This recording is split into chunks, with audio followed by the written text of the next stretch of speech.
Hello, I'm the Nostalgia Critic. I remember it so you don't have to. Well, seeing how it is still Nickelodeon month.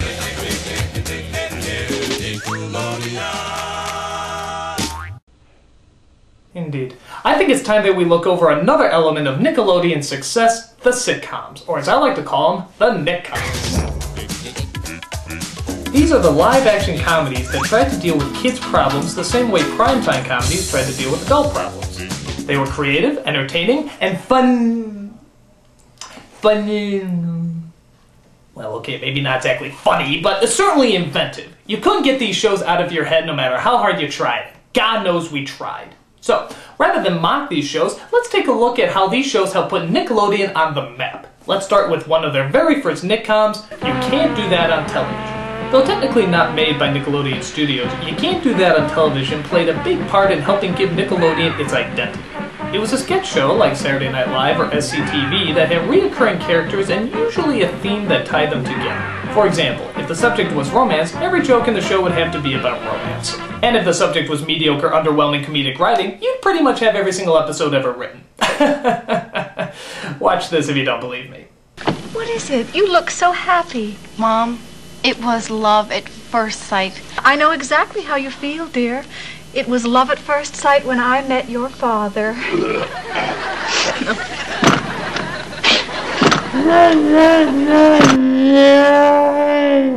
The show aired on Nickelodeon, but got its start in America's humble neighbors to the north, Canada. Which means you always hear my favorite mispronunciation. It's about,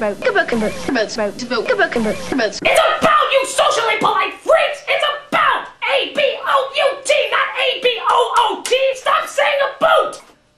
This is a boot! That is about. A boot about, a boot about, a boot about, get it right! Every week they would perform in front of an entire audience of recorded laughter, and they would often have reoccurring characters and setups, like the firing squad, the dungeon, and the dysfunctional family. Just the upbeat, child-friendly scenarios that we're used to.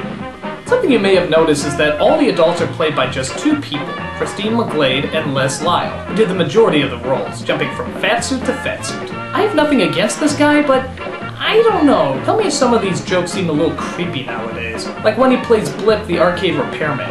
The ideal man for you is... Blip? Okay. Alright, come on. Get out of that costume. Oh ho. I am madly in love with you. Oh, God. Would you please go out to dinner with me? It was a different time.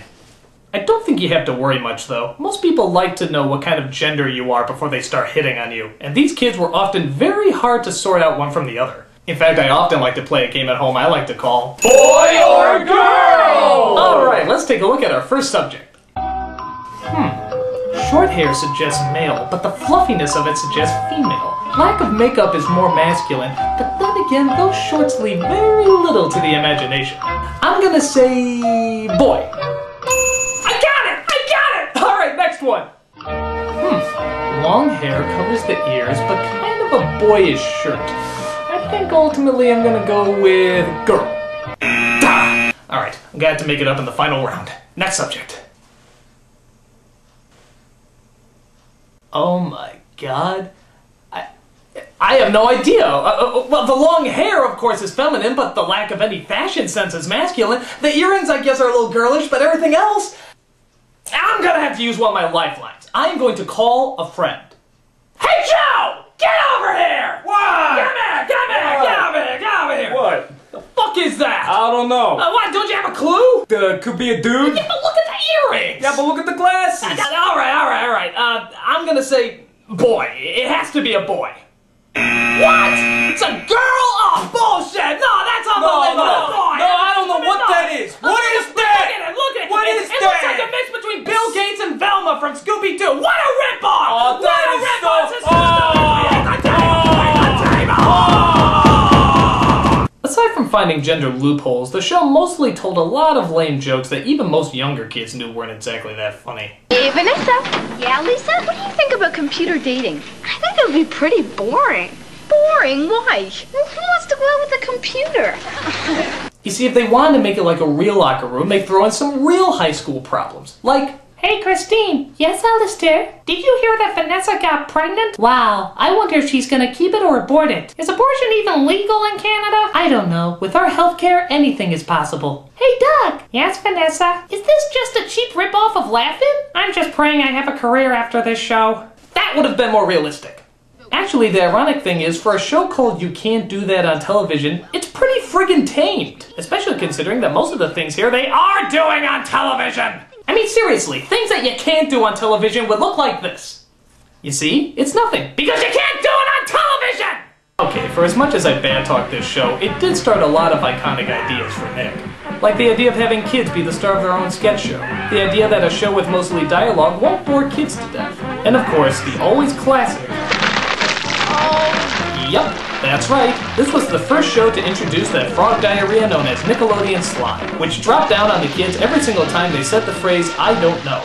Well, that's kind of random. That's like saying every time I say the word elephant, the Burger King will appear. God, he's creepy. Well, let's jump to the next show in our Nickcoms lineup, Clarissa Explains It All. This show actually wasn't that bad. It wasn't that funny, but did have something kind of likable about it. Now granted, I didn't grow up as a girl, for long. I have a history.